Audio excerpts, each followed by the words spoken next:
नमामि संस्कृतम दोस्तों, मीमांसा संस्कृत प्लेटफॉर्म पर आप सभी लोगों का हार्दिक अभिनंदन है। दोस्तों, जैसा कि आप सभी को ज्ञात है कि हम 2018 के पेपर को सॉल्व कर रहे हैं, यूपीएससी संस्कृत ऑप्शनल। इस सीरीज के अंतर्गत दोस्तों हम 2018 के पेपर 1 को कंप्लीट कर चुके हैं, ठीक है। और पेपर 2 में आज हमारा ये 7th लेक्चर है। इसके पूर्व में हम प्रश्न संख्या 6 तक हल कर चुके हैं। अगर आपने उन वीडियोस को नहीं देखा है तो उन वीडियोस की प्लेलिस्ट का लिंक आपको डिस्क्रिप्शन बॉक्स में मिल जाएगा, वहां जाकर के आप एक बार उन वीडियोस को पहले जरूर देख लीजिएगा, ठीक है। तो आज हम बात करेंगे प्रश्न संख्या 7 की, जो कि 2018 में पूछा गया है। इस प्रश्न संख्या 7 के अंतर्गत मूलतः खंड काव्यों से संबंधित व्याख्या पूछी जाती है, जैसे कि नीति शतकम हो गया, मेघदूतम, ठीक है। और इसके अलावा कादम्बरी का एक अंश है शुक्नाशोपदेश, वहां से एक गद्यांश हर साल पूछा जाता है। तो ये 3 ग्रंथों से संबंधित यहाँ पर जो है गद्य अथवा पद्य, गद्य या पद्य पूछे जाते हैं। तो हम देखते हैं कि 2018 में क्या पूछा गया है, और संदर्भ सहित चूंकि आपको ये प्रस्तुत करना होता है, प्रश्न में ही दिया गया है। अधोलिखिता नाम आशय संदर्भम प्रतिपादनीय, नीचे लिखे गए आशय के का संदर्भ आपको लिखना है साथ में। तो मैं जब भी आपको व्याख्या से संबंधित कोई भी प्रश्न सॉल्व करवाती हूँ तो आपको हर बार ये बोलती हूँ कि किसी भी व्याख्या को करते समय उसके पूर्व में संदर्भ और उसके प्रसंग बताइए, जैसे किस प्रसंग में ये बोला गया है, किसके द्वारा बोला गया है, ठीक है, और संदर्भ क्या है वहाँ। तो ये चीज जरूर आपको प्रदर्शित करनी चाहिए पूर्व में, व्याख्या के पूर्व में, ठीक है। तदुपरांत ही व्याख्या प्रस्तुत करनी है। तो यहाँ पर हम देख लेते हैं 2018 में फर्स्ट पद्य है, संतप्ता नाम त्वमसि शरणम तत्पयोद प्रियायाः संदेशम में हर धनपति क्रोध विश्लेषितस्य गंतव्या ते वसतिरअल्का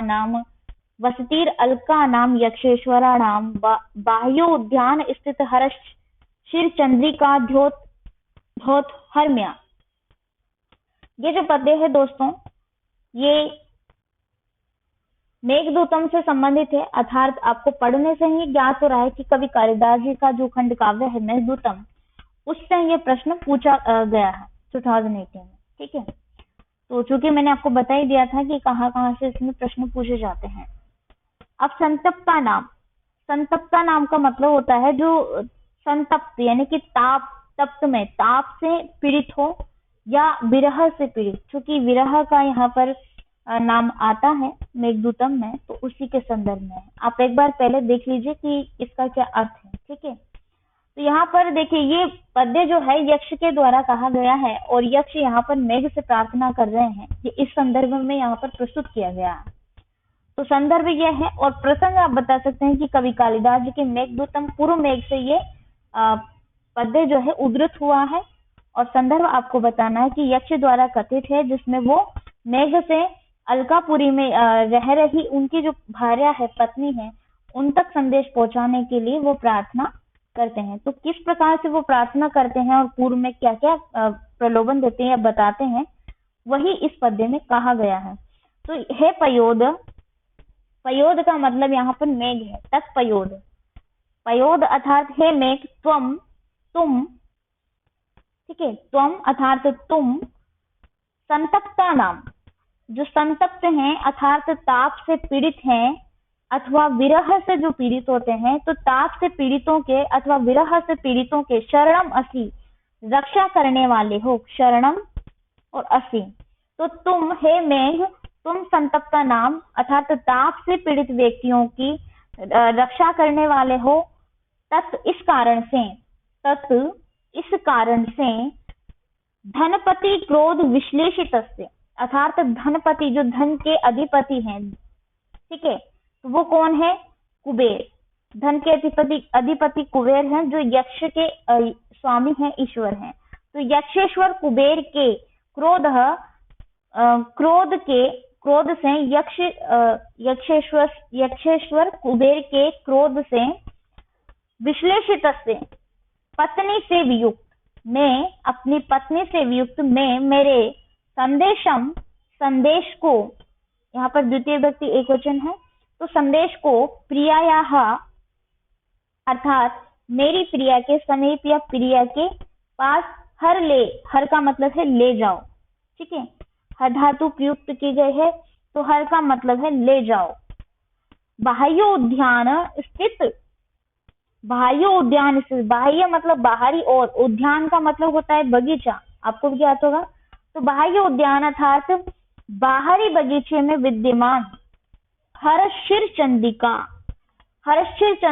तो यहाँ पर है कि जो शंकर भगवान है, तो शंकर भगवान के मस्तक पर एक चंद्रिका, चंद्र की चांदनी सुशोभित होती है, ठीक है। तो उसी चंद्रिका के विषय में यहाँ पर कहा है। देखिए यहाँ पर दो हर प्रयुक्त किए गए हैं इस पद्य में। एक हर तो ये है, ठीक है, ये वाला, और एक हर ये है, किंतु इस हर का तात्पर्य है ले जाना। जो हरती धातु है, हर धातु, वो ले जाने के अर्थ में प्रयुक्त की गई है कि प्रिया के समीप मेरा संदेश ले जाओ। और जो अंतिम पंक्ति में हर प्रयुक्त किया गया है, ये भगवान शंकर के लिए प्रयुक्त किया गया है। इससे यहाँ पर भगवान शंकर का नाम द्योतित होता है। मतलब शंकर जी के मस्तक प्रदेश पर जो चंद्र लगा हुआ है, उस चंद्र से उनका जो चंद्रमौली है, ठीक है, या मैं कह सकते हैं ललाट, ठीक है, मस्तक पर उनका क्या हो रहा है, चांदनी सुशोभित हो रही है, ठीक है, चांदनी सुशोभित हो रही है। और आगे कहते हैं ध्वलित मतलब चांदनी से जो ध्वलित हो रहा है, चमक रहा है, इस प्रकार से। अलका नाम अर्थात अलका नाम वाली यक्षेश्वरा नाम, यक्षाधिपतियों की जो राजधानी है, यक्षाधिपतियों का स्थान है। यक्षेश्वरा नाम का मतलब यही है, यहाँ पर षष्ठी विभक्ति बहुवचन है। तो यक्षाधिपतियों की वसति है अर्थात बस्ती, पुरी में, ते तुमको गंतव्य अर्थात जाना है। तो कहाँ पर जाना है, अलकापुरी में, जो कि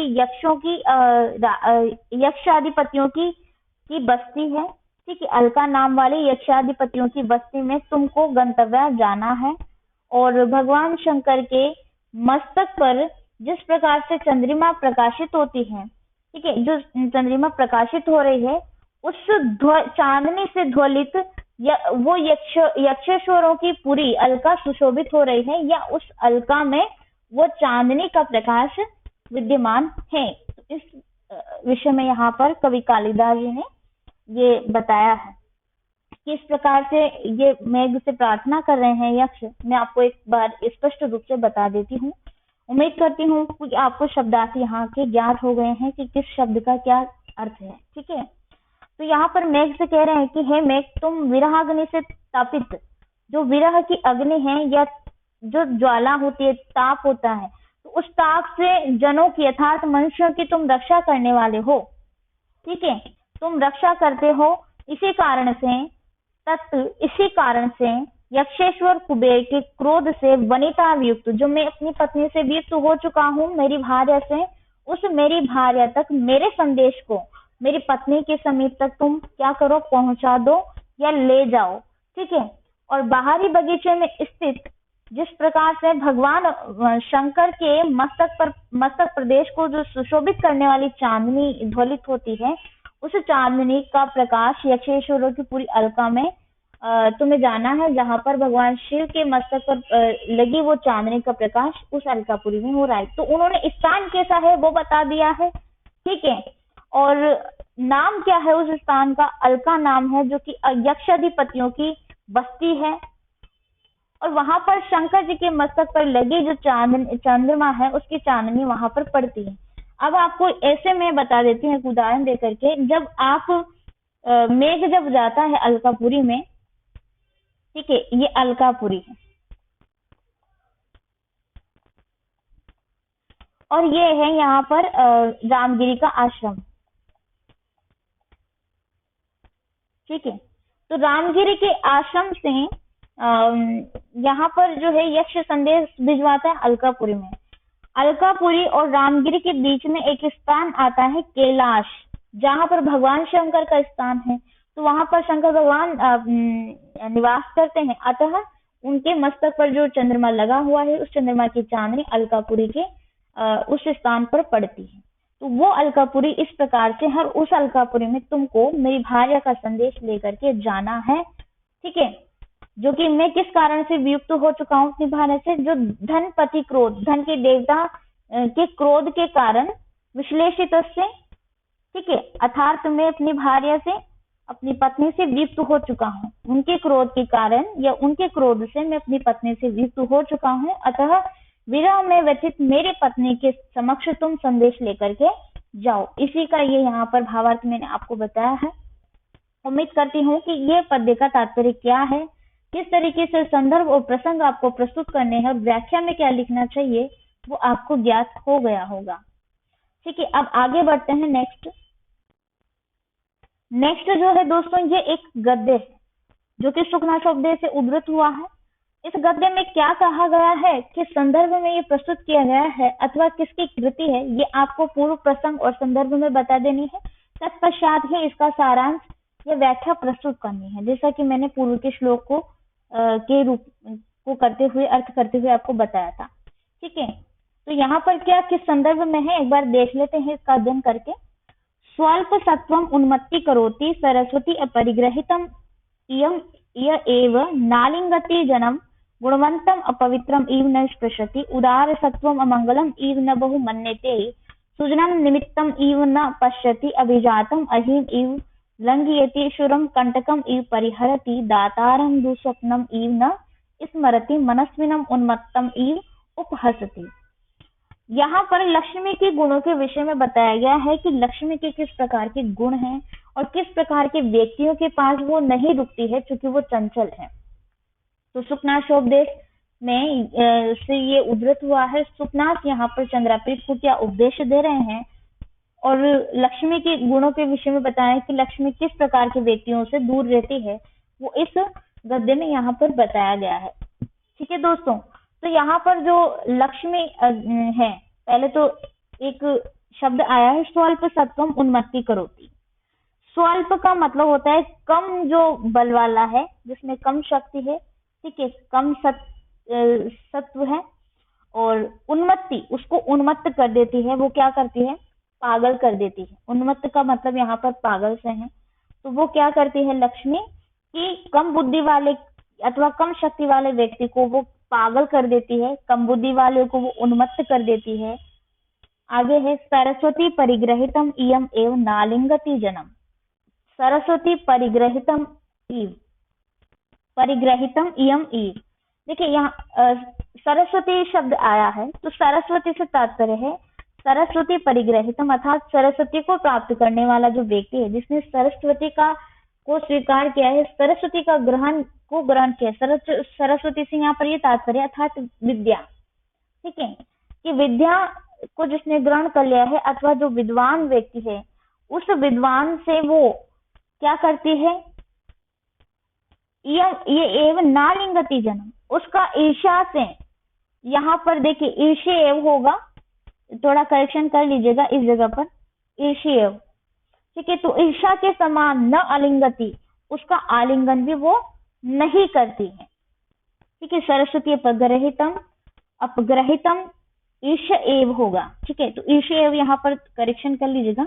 ईर्ष्या के कारण या ईर्ष्या से वो उस विद्वान अथवा जिसने विद्या को ग्रहण किया हुआ है उस व्यक्ति को का वो आलिंगन भी नहीं करती है, या मानो ईर्ष्या के कारण से वो उसके पास नहीं जाती है, आलिंगन नहीं करती है, नालिंगंती, आलिंगन नहीं करती है। गुणवंतम अपवित्रम इव न स्पृशति।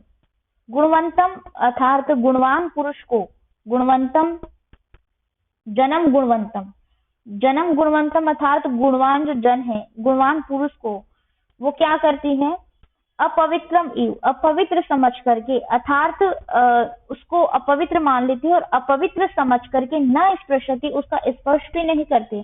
गुणवान व्यक्ति को तो लक्ष्मी कैसे करती है, गुणवान व्यक्ति को अपवित्र समझती है और उसका स्पर्श भी नहीं करती है। ठीक है, उसी प्रकार से आगे का है उदार सत्वम अमंगलम इव न बहु मन्यते, अर्थात उदार सत्व वाला जो प्राणी है, उदार सत्वम अर्थात उदार प्राणी को अमंगलम अमंगल समझ करके या अमंगल की भांति, ठीक है, अशुभ के समान मान करके उसका बहुत अधिक सम्मान नहीं करती है। न बहुमन्यते, बहुत अधिक नहीं मानती, अर्थात उसका बहुत सम्मान नहीं करती है। किसको? उदार व्यक्ति को, जिसका मन उदार है या उदार प्राणी है, उसको अमंगल समझ करके वो उसका बहुत अधिक सम्मान नहीं करती है। सुजनम निमित्तम इव न पश्यति। सुजनम का मतलब होता है सज्जन व्यक्ति अथवा सदाचारी व्यक्ति। तो सदाचारी व्यक्ति को अनिमित्तम इव न पश्यति।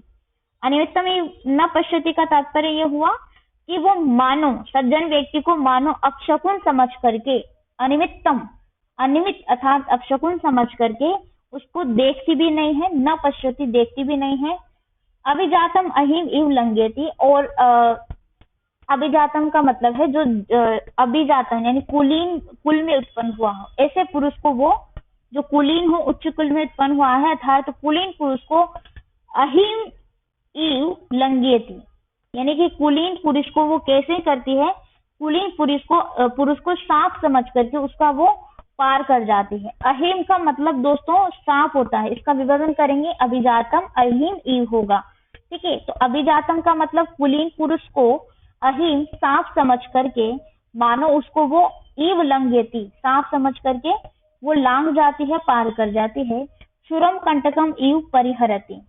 शुरम कंटकम इव परिहरति। जो शुरम है अर्थात शूरवीर है, लोग हैं, वीर पुरुष हैं, उन वीर पुरुषों को कंटकम इव कांटे के समान, कंटक का मतलब होता है कांटा, ठीक है, तो कांटे के समान समझ करके परिहरति, परिहरति अर्थात परित्याग कर देती है, छोड़ देती है। शूरवीर को तो वो कांटे के समान समझ करके छोड़ देती है, कांटे के समान मान करके अथवा समझ करके छोड़ देती है। दातारम दुस्वप्नम इव न पश्यति, न स्मरति। दातारम दुस्वप्नम इव न स्मरति। और जो दातारम जो देने वाला है अर्थात दानी पुरुष है, उस दानी पुरुष को तो दुस्वप्नम इव एक बुरा स्वप्न समझ करके, एक अशुभ स्वप्न समझ करके न स्मरति स्मरण भी नहीं करती है अर्थात याद भी नहीं करती है। मनस्विनम उन्मत्तम इव उपहसति। और मनस्विनम अर्थात जो स्वाभिमानी व्यक्ति होते हैं, तो उन स्वाभिमानी व्यक्तियों की वो उन्मत्तम पागल के समान, उन्मत्तम इव पागल के समान उपहसति उनका उपहास करती है अर्थात मजाक बनाती है या हंसी उड़ाती है, इस प्रकार से।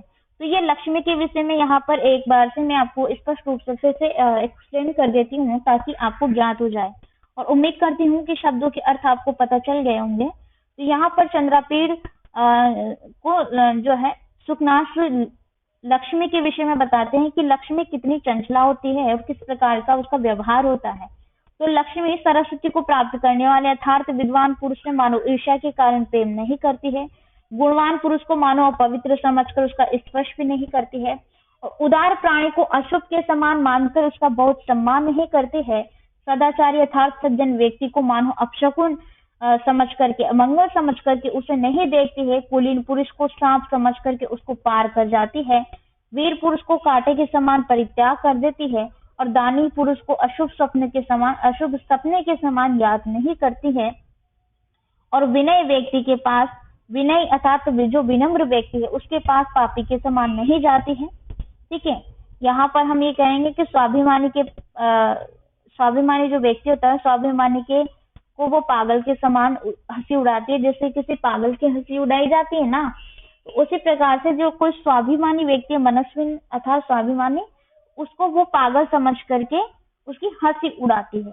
इस प्रकार से यहाँ पर लक्ष्मी के विषय में जो है उपदेश देते हैं चंद्रापीठ को। ठीक है, तो उम्मीद करते हैं आपको ये ज्ञात हो गया होगा और किस तरीके से इसका अर्थ करना है वो आपको अब समझ में आ गया होगा। ठीक है, आगे बढ़ते हैं। नेक्स्ट एक श्लोक है दोस्तों, पद्य है। ठीक है, तो ये चूंकि नीति शतकम से लिया गया है, आपका मेघदूतम से हो गया है और शुकनाशोपदेश से हो गया, 3 ग्रंथ मैंने बताए थे, इसमें ये नीति शतकम से लिया गया है। पढ़ने से ही ज्ञात हो रहा है। लभेत सिक्तासु तैलम अपि यत्नतः पीड्यन पिबेच्छ मृग तृष्णिकासु सलिलम पिपासादितः कदाचिद अपि पर्यटन शश विषाणम आसादयेत न तो प्रतिनिविष्टम मूर्ख जन्म चित्तम आराधयेत। ये नीति शतकम का है।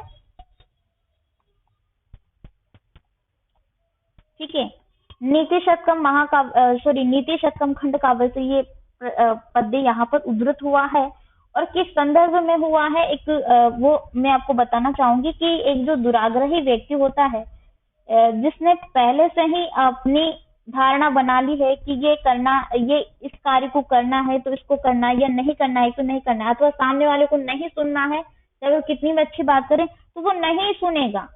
ये पूर्वग्राही जो व्यक्ति होता है, उसके विषय में यहाँ पर नीति शतक में भर्तृहरि बताते हैं कि असंभव जितने भी कार्य हो संभव है, किंतु उस दुराग्रही व्यक्ति को समझा पाना अत्यधिक ही कठिन कार्य है।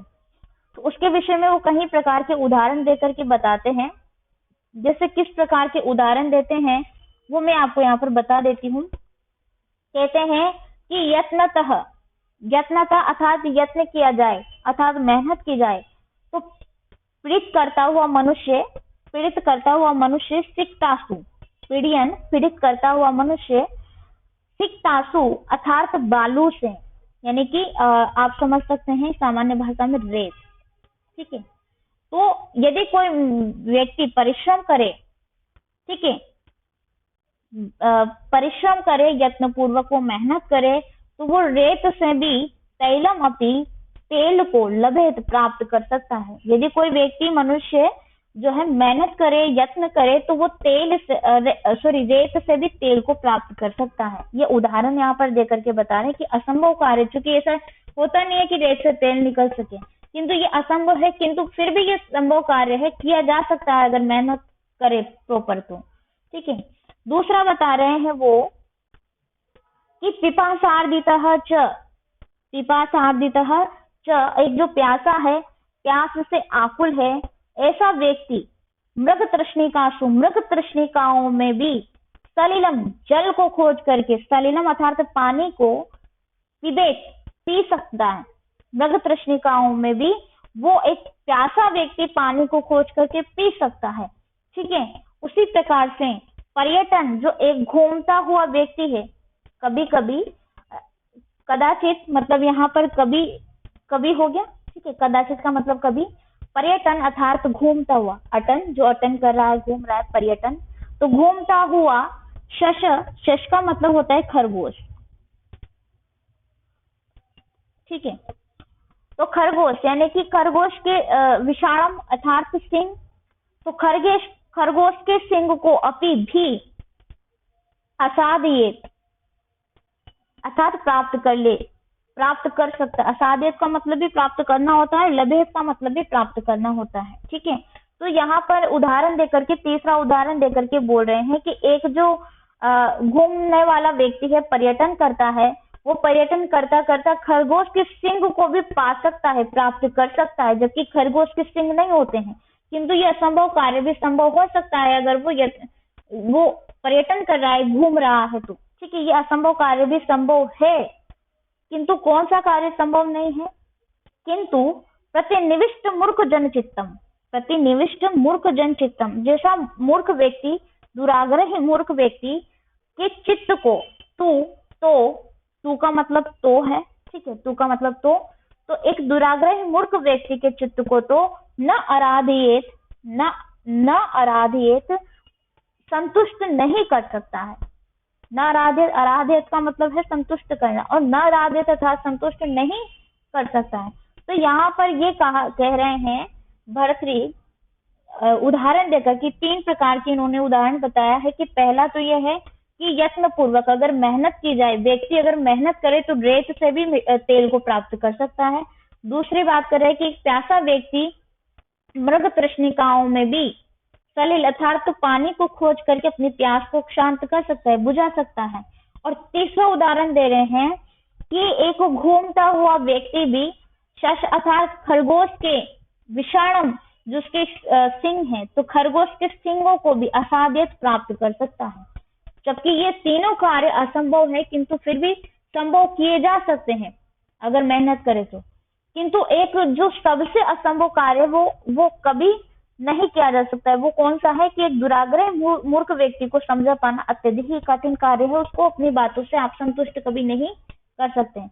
और यही बात ये इस नीति शतक में कही गई है पूर्व के श्लोकों में, जो आपके 10 श्लोक आए हैं उनमें, और कहते हैं कि ऐसे व्यक्ति को तो स्वयं ब्रह्मा भी आकर समझा दे धरती पर, तभी वो व्यक्ति नहीं समझेगा, क्योंकि जिसने ठान लिया कि मुझे किसी को सुनना नहीं है, मुझे मेरा मन का करना है, तो वो सिर्फ वही करेगा जो उसने पूर्व में निर्धारित कर लिया। इस उसी को हम पूर्वग्राही व्यक्ति कहते हैं। ठीक है, पूर्वग्राही मूर्ख व्यक्ति उसी को कहा जाता है जिसने पहले जो सोच लिया वो सामने वाले को वो नहीं सुन रहा है, उसको पूर्वग्राही कहेंगे, चाहे वो सामने वाला कितनी अच्छी बात कर रहा हो, कितना ही बड़ा विद्वान हो।